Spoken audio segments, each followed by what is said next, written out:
In the red corner, standing tall at 6'3", his opponent's hands can't hit what their eyes can't see, the greatest of all time.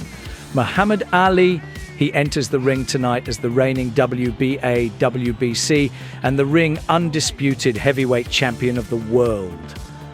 This marks Ali's first bout since reclaiming his crown from George Foreman in the legendary Rumble in the Jungle. With an incredible record of 45 wins and only 2 losses, both against world-class opponents Joe Frazier and the massive Kenny Norton, Ali steps in ready to prove once again why he's called the greatest. Standing in the opposite corner, Chuck Wepner, a relatively unknown heavyweight boxer from New Jersey, was given the chance of a lifetime. A title shot against Muhammad Ali, the reigning heavyweight champion of the world. Virtually nobody gave Wepner a chance. He was a heavy underdog, a working-class guy who made his living as a local bouncer and Doc's odd job guy who fought on weekends to make ends meet. Muhammad Ali embarks on his second reign as the world heavyweight champion when he meets Chuck Wepner in a fight that became the inspiration for Sylvester Stallone's first Rocky film.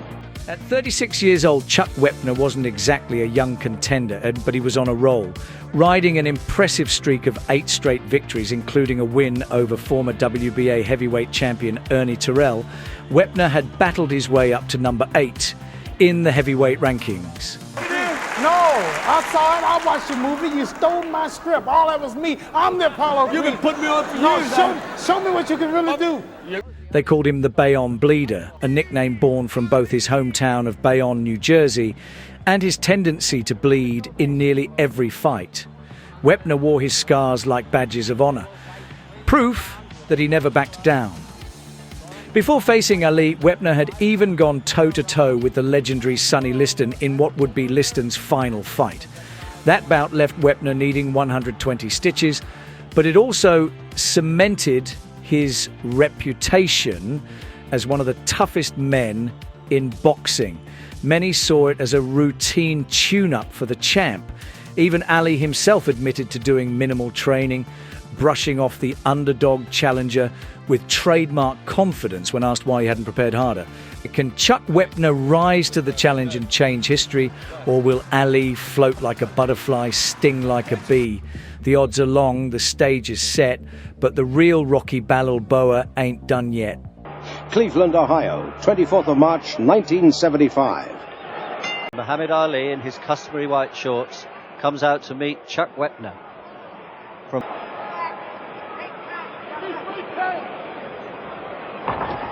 So far, Ali hasn't thrown a single punch. He's making Wepner follow him around the ring. Wepner can't get close to him. He's giving the crowd a treat here. He may be heavier, he may be older, but he can still move. And finally, Wepner gets in there. Referee is Tony Perez tonight. He separates them. And again, Ali is forcing Wepner to follow him around the ring. Wepner tries 2 jabs. He's not throwing any punches himself yet. Ali's expected to win this fight. Wepner is very much an outsider, a bit of a no-hoper. He's lost 9 out of 41 fights, 6 of those on cut eyes. But Ali's expected to handle him easily tonight. He's not a big puncher, he's a bigger man than Ali, at 6'5" and over 16 stone. Wepner's trying to get in close. When he does, all he can do is cuff Ali on the back of the head. That's what's annoyed Ali. It's those rabbit punches that are catching him on the back of the head. He doesn't like that at all. He's telling the referee he doesn't want Wepner to rabbit punch him. And he's complaining again. That hurtful, they're just nuisance value. And referee Tony Perez has warned Wepner about slapping the back of Ali's head. Ali doesn't like it at all. Look at him, he's very distracted. And really, in this first round, Ali hasn't thrown an effective punch at all. And there's the end of the first round call out boos from the crowd, but Ali starts in classic form, dancing and keeping Wepner at range. Wepner, slower and more flat-footed, tries his best to get under the skin of Ali, but the champion easily avoids most punches, keeping his cool, but would show flickers of rage in there. Well, I think that's probably the whole idea of the fight anyway, that he tries to stop this man in his face. And again, Ali's just leaning on the ropes. Foreman in Zaire, the old rope-a-dope, although Wepner is hardly a George Foreman. And Wepner still insists. Wepner has never been down in his life. He's never been on the floor. He's never been knocked out. He's been stopped 6 times on cuts. And Wepner still insists on slapping him on the back of the head. He knows he's annoyed Ali. There's 2 good punches there from him. And finally, Ali is launching some sort of assault. Oh, and a terrific left hook. That hurts Wepner, and he'll need it tonight. Ali's really starting to sharpshoot. Ali just snaps out, catches him in the face. Wepner sort of pushes his punches. The left hook from Ali. He's beginning to really take this man apart. The second round would see more thrown from the champion, with just a fraction on display of why he is the greatest of all time. The challenger would have to step up his timing if he was going to land on his mark. Come for the third round. Muhammad Ali against Chuck Wepner, the man who's got no chance, the pundits are saying. Ali's really beginning to pay him with that left jab. He can't miss that big face.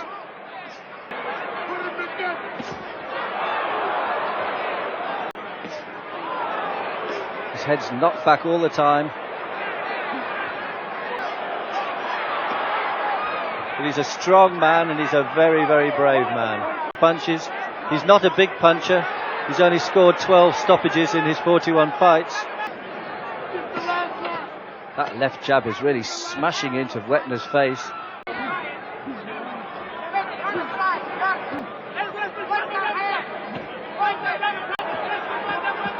Again, Ali is annoyed about that. That left jab snakes home again. Some of that old scar tissue opens. Look at those punches. Wepner's got no defence against those. It's a question of what Wepner can do, whether he can stay in there.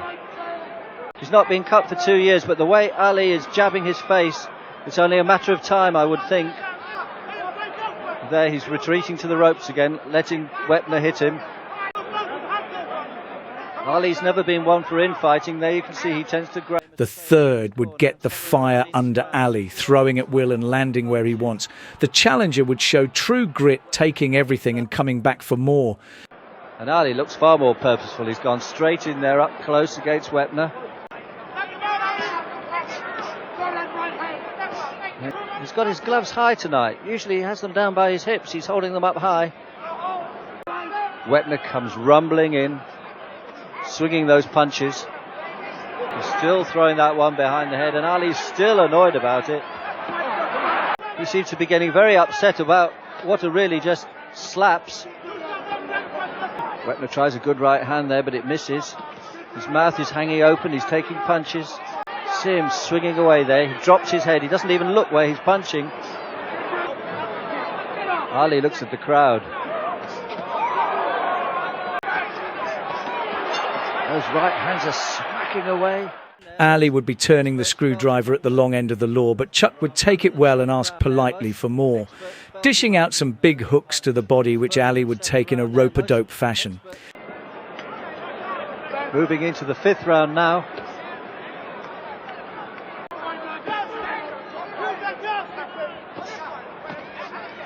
Still making a fight of it. And now we see the famous Ali. He's been planting his feet for the last few rounds, and now we see the jab and move routine. He can keep this up for many rounds. Of course, now he has to conserve his energy much more. He's 33 years old. He's just following him around, throwing hopeful punches. Wepner can do nothing about it when Ali decides to move like this. Part the two of them. Even when Ali's on the ropes there, he's not offering much of a target.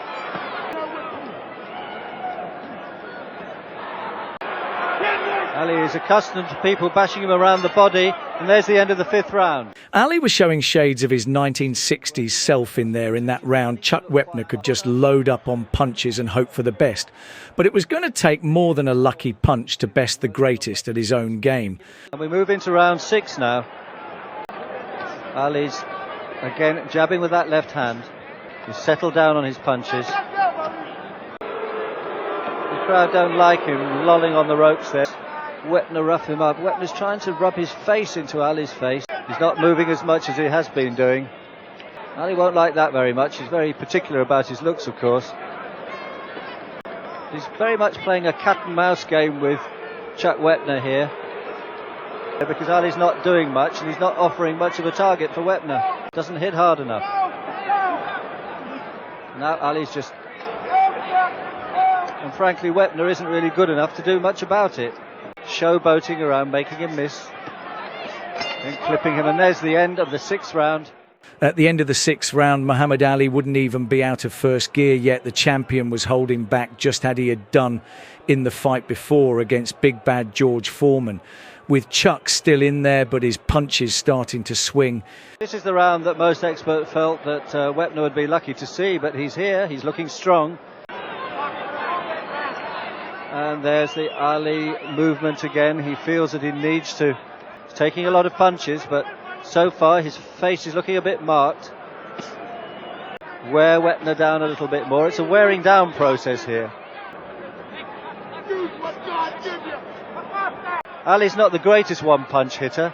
He tends to beat men into submission rather than to knock them out with one punch. And he really can't miss Wepner with any shots he throws, can he? And Wepner can't seem to hit him. Snaking left jab. Wepner's taking it in his face. His left eye's beginning to look rather badly marked, Wepner.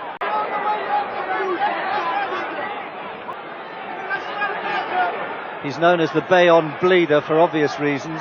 I think, in fact, that Wepner's cut on the left eye. The end of the round would see, as per usual, a cut on the eye of the challenger. Would Ali target this, as he was so used to doing in the 60s with fighters such as Henry Cooper? He would see both fights stop because of bad cuts. As well, he doesn't like to sit down between rounds. Here we come up to the 8th. And Wepner's definitely cut on his left eye. His features are finally given out from those punches.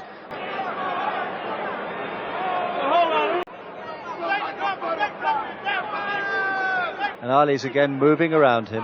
He's got the advantage now. He must feel it's only a matter of time. Wepner's talking to Ali, asking him to come in. One left jab. Neither of them made much action at the beginning of this round. It's a brave attempt considering the punches that Wepner's been taking when Ali's boxing. Yes, there you are. He's signalling Ali to come forward. Why does he want him to attack him? There, Wepner's got him in close. He's very comfortable tonight. He's putting on an exhibition for everybody in Cleveland. And Wepner's left eye's beginning to bleed again. There's that left jab smacking in.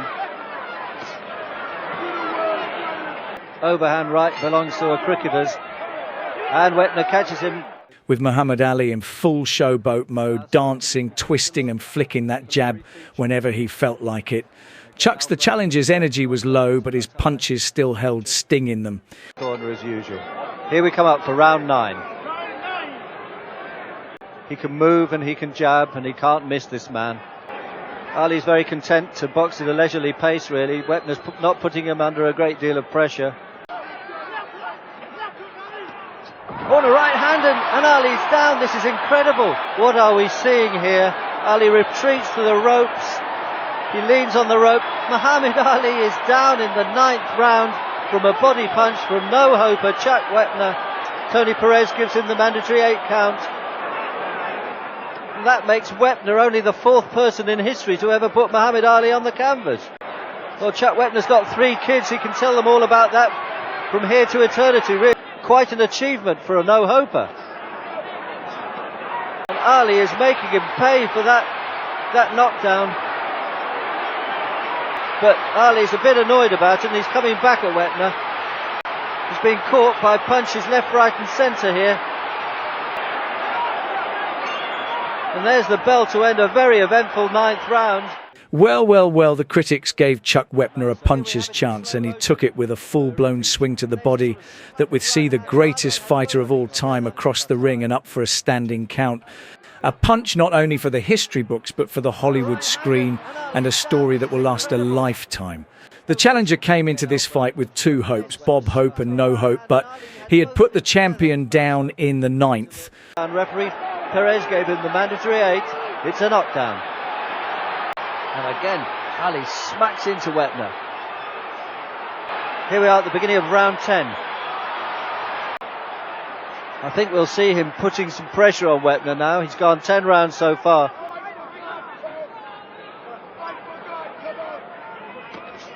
He's cut on the left eye. I'm not so sure that he isn't cut on the right eye now. There's quite a lot of blood around. Wepner's face is certainly beginning to mark up rather badly. With both fighters showing the signs of heavy hands, it would be the champion Ali with a sniper-like punch in round 10. Not throwing a lot, but everything he threw landed. Here we come up for the 11th round. And Ali goes back to the old routine. He's snapping punches in, but he's never seriously hurt Wepner. And he just comes slapping back in there. Wepner's taken punch after punch, flush in the face, but he's never even trembled. And the big man's really beginning to slow down here. He's taken some really hard punches in this round. Oh, a really hard left hook, and I think that one hurt Wepner. He seemed to rock back on his heels from that one and another one. That bouncing, flashy foot movement, jabbing away. Ali's never been a body puncher. He doesn't trouble to punch you around the body, and he's certainly not doing that tonight. He's just going for the head all the time, and every punch is rattling home. Incredibly brave. Why does he just go on and on taking these shots with no apparent effect? Oh, a real flurry at the end of the 11th round. Ali had turned it up a notch again. How much more could the challenger take with his face beaten, his eyes swollen shut and his cuts open? Chuck Wepner had the heart of a lion, never knocked out, never knocked down. 12th round now. It's difficult to think of a round that he's won. Maybe the 9th round when he put Ali on the canvas, of course he'd have won that. Will he manage to go the full 15 rounds with world heavyweight champion Muhammad Ali? But he's systematically being taken apart here by the master craftsman that's ahead of him.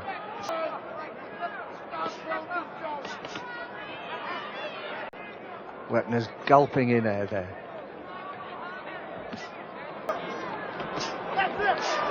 Oh, that right hand by Ali.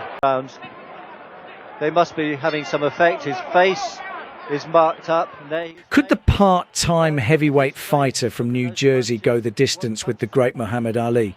With Chuck's face and body in a bad way, the effects of the fight were in full swing. Shorts there. And we're coming into the 13th round. Face is beginning to get blurred. The features are beginning to become blurred from the punches he's taken. He's hopelessly behind on points, but he's also hopelessly brave tonight. To break cleaner, but Wepner's so tired I think he takes any chance to hold on and just have a rest. But Ali at 33 is in pretty good condition.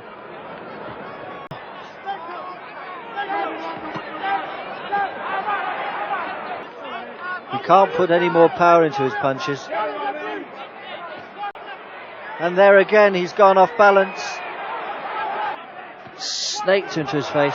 Wepner misses with a punch and his legs are so tired he nearly throws himself off balance. Another cracking right hand.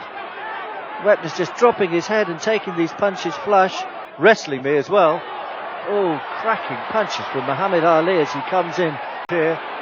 He's taking punch after punch, but he's still stalking Ali, still trying to... At the end of the 13th round, Chuck Wepner looked done in. His hands were heavy and his legs like a lead, running on nothing but a dream of seeing out the fight. He had done enough for the critics, but he stayed in there. It's a slap on the leg from trainer Angelo Dundee as we move into the 14th round. Taking any punches that come his way. And they're coming his way in plenty. Those right hands are smacking against his forehead. And gulps for air. His legs are hardly dragging him around. Perhaps a good body punch would finish Wepner off. He's so tired. It's been a really brave effort. As we come up to the end of the 14th round, you can see his legs are leaden. Maybe Ali's tired.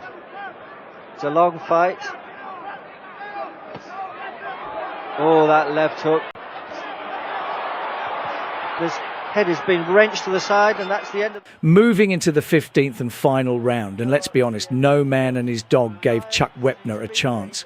A part-time fighter handpicked by Muhammad Ali himself, Wepner wasn't supposed to last this long, let alone make it a contest. But here he was, still standing, still swinging. About that, all he wants to do is survive this last round. There you are, you can see Ali's punches going in. He's, on right hand. He's making an attempt to stop this fight now. He's going for Wepner.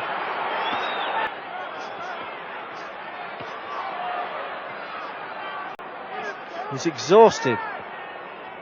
And Ali skips around, comes in again. Here we have an action-packed last round. Ali's throwing punches, and the big one, he's really going. Two smashing shots, and Wepner's definitely hurt from there. You can see he's got to go for him here. He's caught him on the road this fight. Wepner's a brave man, but he can't take... that right hand has put him on the... He's going to try and get himself up. Didn't even bother to finish the count. He can see that Wepner's totally sold out. Ali would watch his man go down, but not stay down in that final round. The real-life Rocky Balboa is now 86 years of age, 6'5" and still standing tall. Continues to walk the tough streets of New Jersey, a living reminder of grit and heart.